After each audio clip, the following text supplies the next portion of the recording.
우리 아버지 하나님의 거룩한 성도 여러분, 이 무더운 여름철에 하나님께서 사랑하시는 성도님들에게 하늘의 좋은 건강으로 옷 입혀주시기를 간절히 바랍니다. 에베소서에 대하여 공부하는 세 번째 시간입니다. 오늘의 제목은 높임 받으신 예수님의 권능이란 제목으로 함께 은혜를 나누겠습니다. 시간에 이어서 오늘은 에베소 1장 15절부터 23절을 공부하시겠는데, 이것은 사도 바울의 기도입니다. 그 아름다운 기도문을 에베소에 있는 교인들에게 내가 당신들을 위해서 이렇게 기도한다. 여기 에베소에는 두 편의 기도문이 있는데, 지금 우리가 오늘 공부하게 될 에베소 1장 15절로 23절 그리고 3장 14절로 21절 이 두 곳에 사도 바울의 기도가 기록이 되어 있습니다. 이렇게 시작됩니다. 에베소 1장 15절입니다. 이로 말미암아 주 예수 안에서 너희 믿음과 모든 성도를 향한 사랑을 나도 듣고 내가 기도할 때에 기억하며 너희로 말미암아 감사하기를 그치지 아니하고, 내가 기도드린다. 그런데 그 첫 문장이 이로 말미암아, 그 앞에 3절부터 14절까지 있는 그 내용입니다. 하나님 안에서 그 아름다운 복음으로 말미암아 구원받은 이 백성들을 성령께서 인을 치셔서 성령께서 우리를 보증해 주시고 하늘나라의 기업을 받게 하신다는 그 아름다운 내용으로 그 앞에 인사말의 끝부분이 마치게 되는데, 이로 말미암아 성령께서 우리들의 구원을 인치셔서 확실하게 하늘나라의 기업이 되게 하시고, 하늘나라의 기업이 된 이 백성들을 성령께서 인치심으로 보증이 되어 주셔서 하늘나라에 우리가 직접 가서 모든 것을 받지는 않았지만 성령님의 인치심을 따라 보증을 우리가 얻었으니, 선수금을 받았으니, 아니면 계약금을 받았으니 하늘나라는 이미 나의 것이 되었습니다. 이로 말미암아 주 예수 안에서 너희 믿음과 모든 성도를 향한 사랑을 나도 듣고, 에베소 교인들에 대한 소문을 들었습니다. 제가 어디 가 있을 때에 항상 소식이 궁금했습니다. 첫 번째, 군에 가 있을 때에 군대에 3년 동안 일하면서 기다려지는 것은 교회 진함입니다. 교회 진함을 펴면 거기에 전국 교회의 소식이 나와 있습니다. 그리고 전 의정부 교회에 출석하다가 군대에 입대하게 되는데 의정부 교회에서 들려오는 소식을 잘 전해주는 한 학생이 있었습니다. 그 학생이 편지를 보내면은 그 편지를 볼 때마다 의정부 교회 소식을 알게 되었습니다. 또 제가 선교사에 필리핀에 있을 때에 항상 궁금했던 것은 한국에 대한 소식이었습니다. 그리고 외국에 유학할 때에 항상 궁금했던 것, 소식을 펼치는 것, 교회 진함은 가장 좋은 소식. 그때만 해도 인터넷이나 홈페이지나 웹사이트나 페이스북이나 유튜브 이런 것들이 없던 시절이지 않았습니까? 오직 이 소식을 들려오는 통로는 교회 진함밖에 없었습니다. 교회 진함을 통해서 간혹 내가 아는 교회, 그리고 섬겼던 교회, 출석하던 교회 이름이 나오면은 그 글자 한자 한자까지 세세히 보면서 거기서는 한 그 아름다운 소식을 인해서 하나님께 감사드렸습니다. 조금 전에 읽었던 1장 3절부터 14절까지의 이 아름다운 복음의 소식을 받았던 에베소 교인들은 그 복음 안에서 성장할 뿐만 아니라 그들이 받은 그 사랑을 이웃들과 나누면서, 그들이 받은 이 구원의 감격을 다른 사람들에게 전하면서, 그들에게 전하는 것은 말씀으로 기별만 전했던 것이 아니라 물질적으로 연약한 사람들에게 나눠주고, 과부를 도와주고 고아를 도와주고, 이 아름다운 소식이 얼마나 그리웠겠습니까? 지금 사도 바울은 로마의 감옥에 갇혀 있었습니다. 그 감옥에서 누군가 소식을 가져오기를 간절히 기다리는데 에베소 교회에서 들려오는 소식이 너무나도 아름다운 소식입니다. 이로 말미암아 주 예수 안에서 너희 모든 믿음과 모든 성도를 향한 사랑을, 성도들끼리 나눈 그 사랑을 내가 듣고, 그 아름다운 소식을 듣고 내가 기도할 때에 기억하며 너희로 말미암아 감사하기를 그치지 않냐고, 그치지 않는데 쉬지 않고 계속 한단 말입니다. 에베소 교인들 위해서 하나님께, 하나님 이런 소식을 들려주셔서 감사합니다. 에베소 교인들의 사랑을 인하여 감사드립니다.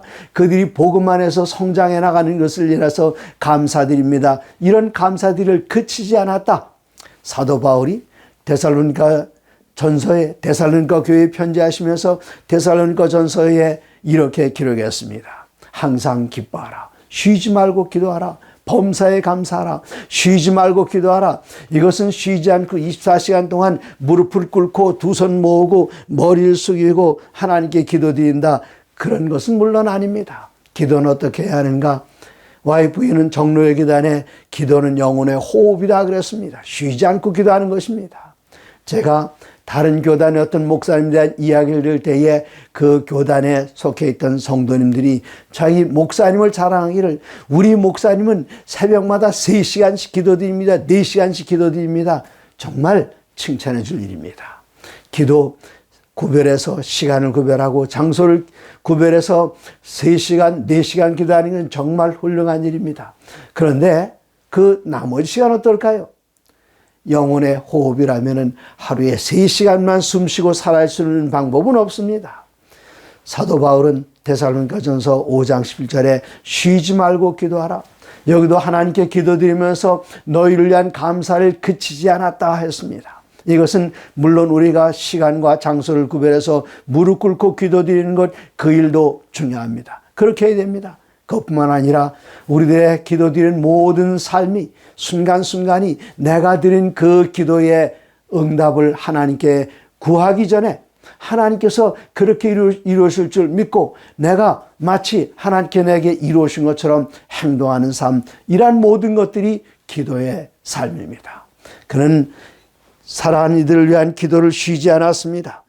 그리고 17절에 그가 기도드리는 내용에 대해서 이야기하는데 우리 주 예수 그리스도의 하나님 영광의 아버지께서 지혜와 계시의 영을 너희에게 주사 하나님을 알게 하시고 여기에 우리의 기도를 도우신 분에 대한 이야기가 나옵니다. 성령님입니다. 그 전에 우리 주 예수 그리스도의 하나님, 지금 1장 3절에서는 우리 주 예수 그리스도의 아버지, 하나님을 가리켜 우리 주 예수 그리스도의 아버지라 그랬는데, 그러면 예수님의 아들이 되시고 하나님께 아버지께서 아버지가 되신다면 여기에 종속관계 위아래가 있습니다. 또 1장 11절에 나오는 우리 주 예수 그리스도의 하나님, 예수님 위에 하나님, 여기도 종속관계로 나와 있습니다.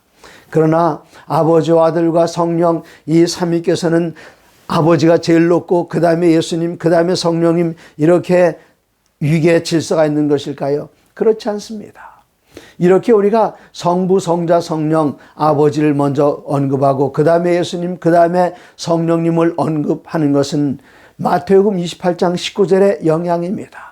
아버지와 아들과 성령의 이름으로 침례를 주고 그 영향 때문에 이런 서열이 있는 것처럼 느껴지고 있습니다만 고린도후서 13장 13절에 고린도 교회를 위한 사도 바울의 축도에는 예수님께서 제일 먼저 나오십니다. 그리고 지금 우리가 연구하고 있는 에베소 4장 4절, 5절, 6절에 보면 제일 먼저 등장하시는 분이 성령님이십니다. 그 다음에 예수님이십니다. 그리고 아버지 하나님이십니다. 그래서 어떤 곳에서는 아버지께서 제일 먼저 언급되고 어떤 곳에는 예수님께서 제일 먼저 언급되고 어떤 곳에서는 성령님께서 제일 먼저 언급되어서 이 삼위께서 누가 더 높고 낮고 그런 것은 없습니다. 그런데 여기 보니까 예수 그리스도의 아버지라고 표현했고 또 예수님의 하나님이라고 표현했던 것은 예수님께서는 자기 자신을 낮추었다는 사실을 그 뒤에 이어져 나오는 내용의 서론이라고 보면 되겠습니다. 예수님께서 우리 주 예수 그리스도의 하나님, 영광의 아버지께서, 영광의 아버지는 우리의 기도를 들으시는 분이십니다. 영광의 아버지께서 계시의 영을 너에게 주사 그 계시의 영께서 우리를 기도로 인도하시는데 여기 기도에 있어서 삼위의 역할이 분명하게 나와 있습니다. 아버지는 기도를 들으신 분, 그리고 성령께서는 우리들에게 어떤 기도를 드려야 할지 깨우쳐 주시고 그 기도의 응답이 무엇인지를 가르쳐 주시는 분, 그리고 예수님께 우리는 기도를 드릴 때에 예수님의 이름으로 아버지께 가져갑니다. 여기서 우리의 기도의 중보자가 계심을 이 짧은 한 성경절 안에서 알 수 있습니다. 아버지는 기도를 들으시고 예수님께서는 기도를 중재하시고 성령께서는 우리가 무엇을 위하여 기도드려야 할지 기도의 응답이 무엇인지를 가르쳐 주신다는 뜻입니다. 여기 지혜와 계시의 영을 너에게 주사 하나님을 알게 하시고, 여기에 네 가지 기도의 제목이 있습니다. 첫 번째는 하나님을 알게 하시고, 두 번째는 너희의 마음 눈을 밝히사 그의 부르심이 소망이 무엇인지를 알게 하시고, 그 다음에 세 번째는 성도 안에서 그 기업의 영광의 풍성함이 무엇인지 알게 하시고, 그리고 네 번째는 힘의 능력으로 역사하심을 따라 믿는 우리에게 베푸신 능력의 지극히 크심을 어떠한 것인지 너희에게 알게 하시기를 원하노라. 성령께서 이것을 알려주십니다. 첫 번째, 우리의 그 기도는 먼저 하나님을 알게 하는 것. 두 번째는 기업의 영광의 풍성함이 무엇인지, 세 번째 이것은, 두 번째는 부르심의 소망이 무엇인지 아는 것, 그 다음에 세 번째는 기업의 영광의 풍성함이 무엇인지 아는 것, 네 번째는 능력의 지극히 크심이 어떤 것인지 아는 것입니다. 첫 번째, 하나님을 알게 하시고, 성령께서는 우리를 인도하여 하나님을 알게 합니다. 여기 하나님 모르신 분이 누가 있겠습니까? 그런데 히브리어나 헬라에서 아는 것은 경험하는 것을 뜻하는데, 어떤 경험인가 하면 아주 내밀한 경험입니다. 창세기에 보시면은 아담이 하와와 동침하여 아들을 낳았다 할 때에 그 동침한다는 그 단어가 부부끼리만의 그 아주 밀접한 관계가 안다. 영어 성경에 보면은 안다. 네. Adam knows Eve 그렇게 나옵니다. 그렇게 할 때 여기에 생산 아이가 태어납니다. 부부끼리 아주 밀접한 경험을 하는 것, 그것이 바로 안다. 히브리어는 야다이고 또 헬라어로는 기노스코인데, 히브리어나 헬라어에서 똑같이 안다는 것은 그런 경험입니다. 하나님을 아는 것, 그냥 머리로 지식으로만 아는 것이 아니라, 가슴으로만 아는 것이 아니라, 매일의 삶 속에서 하나님과 동행하면서 하나님과 밀접한 관계 속에서 하나님을 알아가는 것, 그것이 바로 하나님을 아는 것입니다. 성령께서 그 일을 도와줍니다. 두 번째는 부르심의 소망이 무엇이며, 성경에는 부르심이 두 가지가 나옵니다. 하나님 구원으로 부르십니다.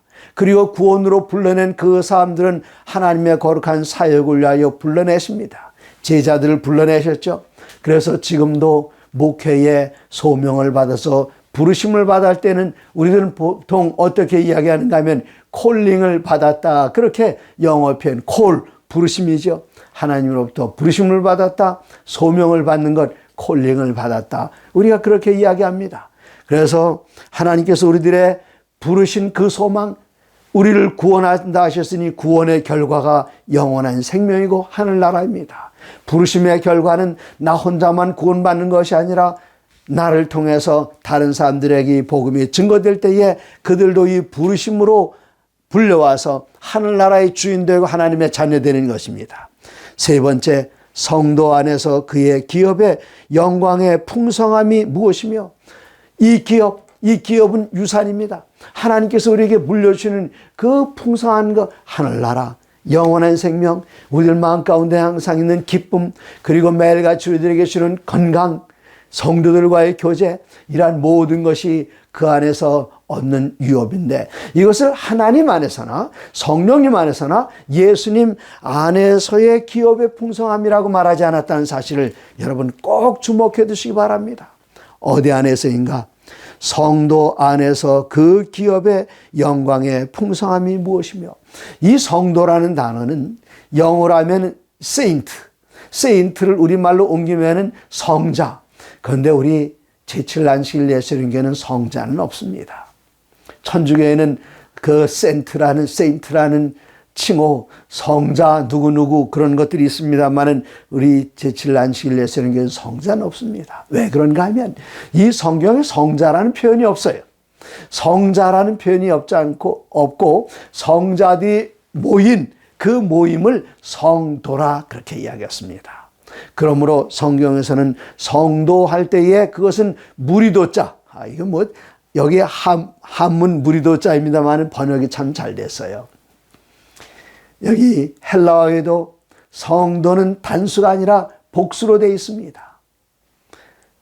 그 기업의 영광의 풍성함을 어떻게 얻는가? 여기에는 성도 안에서 얻는다 그랬습니다. 그러므로 우리가 교회에서 주위에 있는 성도님들과 아름다운 관계를 맺어야 됩니다. 좋은 관계를 유지해야 됩니다. 그러므로 시편 133편 1절에 있는 말씀 성도님들이 잘 기억하시죠. 보라, 형제가 연합하여 동거함이 어찌 그리 선하고 아름다운고. 형제들이 혼자 한 형제만 구원받는 것이 아니라 한 형제들 가운데 나누는 그 사랑 가운데 구원이 이루어지기 때문에 보라, 형제가 연합하여 동거함이 어찌 그리 선하고 아름다운고. 3절 거기서 하나님께서 특별한 명령을 내리십니다. 시편 103편 3절에 헐몬에 있으리 시온의 산들에 내린가도다. 거기서 여호와께서 복을 명하셨나니 곧 영생이로다. 성도들이 연합하여 함께 서로 사랑하는 그곳에서 영생이 이루어진다. 바로 그곳에서 하나님의 복이 시온의 이슬처럼 내리게 될 것이다. 그곳에서 기업의 영광의 풍성함이 무엇인지 드러나게 된다. 여러분, 주위에 있는 성도님들과 좋은 관계를 맺으시기 바랍니다. 어떤 사람들은 내가 이 교회를 다니다 다른 교회로 옮긴다 하는데 그 대부분의 이유는 먼저 교회에서의 문제가 있었는데 그 문제는 무엇인가 하면은 인간관계에 관한 문제입니다. 담임 목사님하고 사이가 벌어진다든가 아니면 거기에 내가 좀 보고 싶지 않은 교인이 있다든가 그렇게 멀어지는데 우리가 결국은 하늘나라가 다 만나는데 하늘나라에 가서 그 성도들과 함께 만나기 때문에 여기에는 성도 안에서 그 기업의 영광의 풍성함이 무엇이냐. 여러분, 혹시 교우님들 가운데 이렇게 거리가 벌어져 있는 분이 있습니까? 해가 넘어가기 전에 우리의 마음 가운데 그분들에 대한 불편한 감정을 품지 말고 지금 전화하시기 바랍니다. 지금 카톡 보내시기 바랍니다. 지금 이메일 보내시기 바랍니다. 그리고 그들에게 용서를 구하고 하나님 안에서 우리 주님께서 모든 것을 하나 되게 하기 위하여 돌아가셨습니다. 우리 지난 시간에 공부했죠. 에베소 1장 9절에 1장 10절에 하늘에 있는 것이나 땅에 있는 것이 다 그리스도 안에서 통일되게 하려 하심이라. 통일, 이거 지난 시간에 별이에 대해 설명했습니다. 커다란 그물인데 그 그물을 당길 때에 당기는 이 줄을 이것을 별이라고 하는데 하늘에 있는 것이나 땅에 있는 모든 것이 그리스도 예수라는 커다란 그물 안에 천국이라는 그물 안에 예수님께 당기실 때 다 하나로 따라오게 하는 것 이렇게 통일되는 것인데 우리가 마음에 안 드는 성도가 있다면 내가 그물 밖에 있을 것입니까? 아니면 그분을 그물 밖으로 내쫓을 것입니까? 다 아닙니다. 우리 주님 안에서 하나 되게 하시기 위해서 예수님께는 당신의 몸을 찢고 나누셨습니다. 그리고 우리를 하나 되게 하셨습니다. 그러므로 여러분 지금이라도 그분 찾아가셔서 악수를 청하시고 그분을 따뜻하게 안아주시고 용서를 구하시고 하나 되심으로 말미암아 그 기업의 영광의 풍성함을 경험하시기 바랍니다. 네 번째는 그의 힘의 위력으로 역사하심을 따라 믿는 우리에게 베푸신 능력의 지극히 크심이 어떠한 것을 너희에게 알게 하시기를 구하노라. 그 능력의 지극히 크신 것 그 다음 절에 나옵니다. 20절입니다. 그의 능력이 그리스도 안에서 역사하사 하나님의 능력이 예수님 안에서 역사하셨습니다. 어떻게 역사하셨는가? 가장 큰 역사입니다. 이제까지는 예수님께서 3년 반 동안 공생애를 하시면서 예수님께서 사람들을 도와주셨는데 이번 하나님의 거룩하신 크신 능력이 그 위력이 그리스도 예수 안에서 역사하실 때에 어떤 일이 일어나는가? 마침내 예수님께서는 모든 인류의 죄를 짊어지고 십자가 위에서 돌아가셨습니다. 그리고 그 죄를 십자가에 못 박으셨습니다. 이제는 못 박혀 죽은 죄가 우리 안에서 다시 살아나지 않도록 우리 주님께서는 우리의 모든 죄를 십자가에 못 박으셨습니다. 그리고 돌아가셨습니다. 돌아가신 사흘 됐습니다. 이때 나타난 것이 바로 하나님의 능력입니다. 그의 능력이 그리스도 안에서 역사하사 죽은 자들 가운데서 다시 살리시고 아버지께서 죽은 자 가운데 아들을 다시 살리셨는데 이것이야말로 커다란 복음입니다. 고린도전서 15장 20절로 22절에 기록된 말씀입니다. 고린도전서 15장 22절로 20절에 기록되기를 고린도전서 15장 20절 그러나 이제 그리스도께서 죽은 자 가운데서 다시 살아나사 잠자는 자들의 첫 열매가 되었도다. 예수님께 첫 열매가 되셨으면 나머지의 열매들이 따라오기 때문에 첫 열매가 있는 것이지, 아무것도 없는데 혼자 열매가 되는 것은 유일한 열매가 되었다 하는 것인데, 예수님께는 첫 열매가 되시고 그 뒤에 따라오는 모든 부활이 있을 것을 이야기하는데, 그 뒤에 따라오는 부활은 여러분과 저의 부활입니다. 예수님 안에서 잠든 모든 사람들, 아담 안에서 모든 사람이 다 죄인 되어서 죽은 것처럼 예수 그리스도 안에서 모든 사람들이, 모든 사람들이 다 부활의 생명을 얻었습니다. 여기 하나님의 거룩한 크신 능력이 나타났습니다. 어디 그뿐입니까? 2장 1절입니다.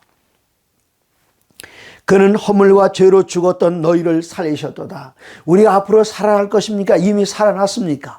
여기 이 말씀은 미래형이 아닙니다. 그는 허물과 죄로 죽었던 너희를 살리셨도다. 이미 우리를 살리셨습니다. 우리 안에 생명이 있습니다. 우리 안에 부활의 생명이 있습니다. 요한복음 5장 28절 29절에 기록되어 있습니다. 이를 기이 여기지 말라. 네. 무덤 속에 있는 자가 다 그의 음성을 들을 때가 온다. 부활의 때가 온다 그랬습니다. 어떤 이들은 생명의 부활로, 어떤 이들은 또 심판의 부활로 나오겠습니다. 그러나 그 앞에 있는 기록된 말씀을 보시면 더욱 커다란 희망이 우리들 가운데 샘솟습니다. 자, 여기에 있는 그 말씀 25절에 말씀하시기를, 요한복음 5장 25절입니다. 진실로 진실로 너에게 이르노니 죽은 자들이 하나님의 아들의 음성을 들을 때가 오나니, 앞으로 오는 것이 아니라 여기 말씀하시기를 죽은 자들이 하나님의 아들의 음성을 들을 때가 오나니 곧 이때라. 듣는 자는 살아나리라. 언제 듣습니까? 미래에 들을 것이 아니라 우리들은 이미 들었습니다. 그리고 지금도 전도인의 전도를 통해서 그리스도 예수에 대한 생명의 소식을 들은 때가 언제인가? 곧 이때라. 듣는 자는 살아나리라. 허물과 죄로 죽었던 이들이 그리스도 예수 안에서 다시 살아나는 것을 말씀하셨습니다. 이것이 바로 우리 아버지 하나님의 크신 능력입니다. 예수님을 다시 살리시고 거기서 끝나는 것이 아니라 하늘에서 자기의 오른편에 앉히사 크신 능력으로 아버지께서는 아들을 일으키시고 그리고 하늘 보좌에서 당신의 오른편에 앉으셨습니다. 예수님께서 보좌 오른편에 앉으실 때에, 아버지 오른편에 앉으실 때에 우리들의 희망이 생깁니다. 그 희망을 우리들은 요한계시록 3장에서 찾아볼 수 있습니다. 요한계시록 3장 라오디게아에 편지하시면서 우리 주님께서 말씀하시기를 21절 이기는 그에게는 내가 내 보좌에 함께 앉게 하여 주기를 내가 이기고 아버지 보좌에 함께 앉은 것과 같이 하리라. 그 보좌에는 아버지께서 혼자 계시지 않고 예수님께서 승리하시고 부활하셔 승천하셨을 때에 그 보좌에 앉혔는데, 여기 예수님께서는 말씀하시기를 내가 이기고 아버지의 보좌에 앉은 것처럼 이기는 그 사람들에게는 내 보좌에 함께 앉게 하겠다. 얼마나 놀라운 일입니까? 그러면 우리가 그 보좌에 앉아서 무슨 일을 할까요? 요한계시록 20장 4절입니다. 요한계시록 20장 4절 또 내가 보좌들을 보니 거기 앉은 자들이 있어 심판하는 권세를 받았더라. 누가 이 권세를 받았습니까? 예수를 증언함과 하나님의 말씀 때문에 목배임을 당한 자들의 영혼들과 또 짐승과 그의 우상에게 경배하지도 아니하고 그들의 이마와 손에 그의 표를 받지 아니한 자들이 살아서 그리스도로 더불어 1000년 동안 왕노릇하니, 우리 주님께서 아버지의 보좌에 앉으신 것처럼 우리들 그 보좌에 앉아서 왕노릇하게 하시는데, 그 왕노릇은 심판하는 권세입니다. 고린도 전서 6장 3절 4절 5절에 우리가 세상을 심판한다 그랬습니다. 천사들도 자기의 주를 떠난 천사들로 심판할 것이라고 말씀하셨습니다. 우리를 그 보좌에 앉힌 건 하나님의 능력으로 이루어집니다. 21절 이 세상뿐만 아니라 모든 통치와 권세와 능력과 주권과 이 세상뿐만 아니라 오는 세상에 일컫는 모든 이름 위에 뛰어나게 하시고 예수님의 이름을 모든 이름 위에 뛰어나게 하시고 그러면 어떤 사람은 그렇게 궁금해합니다. 모든 이름? 그럼 하나님이나 성령님의 이름보다 뛰어나는 것입니까? 이건 넌센스 퀴즈입니다. 왜 그런가 하면 아버지의 이름이나 예수님의 이름이나 또 성령님의 이름은 하나입니다. 그래서 마태복음 28장 19절에 아버지와 아들과 성령의 이름들로 칭례를 주고 아니라 이름으로, 이름은 하나. 그 이름이 뭘까요? 여호와 하나입니다. 여호와. 아버지와 아들과 성령의 이름으로, 이건 단수입니다. 이름들로가 아닙니다. 그래서 아버지의 이름, 아들의 이름, 성령님의 이름, 그 이름은 바로 여호와 이름 하나입니다. 그러므로 여기서 모든 이름에 뛰어난다 하는 것은 이 세상에는 모든 피조물들 위에 홀로 뛰어나실 것을 말씀하십니다. 왜 모든 피조물 위에 뛰어날 것을 말씀하셨을까요? 왜 그런가 하면 예수님께서는 하늘을 버리고 이 땅에 오실 때에 가장 낮은 곳으로 오셨습니다. 누구보다 더 낮은 곳으로 오셨는가? 당신께서 지으신 천사. 하나님께서 천사들을 지으실 때에 사람보다 위에 있도록, 그래서 사람을 천사 아래에 있도록 창조하셨어요. 예수님께서 우리를 위하여 이 땅에 오실 때에 천사들 아래로 내려오셨단 말입니다. 이거 얼마나 놀라운 겸손입니까? 여기 예수님의 겸손이 다시 한번 두드러지게 나타나고 있습니다.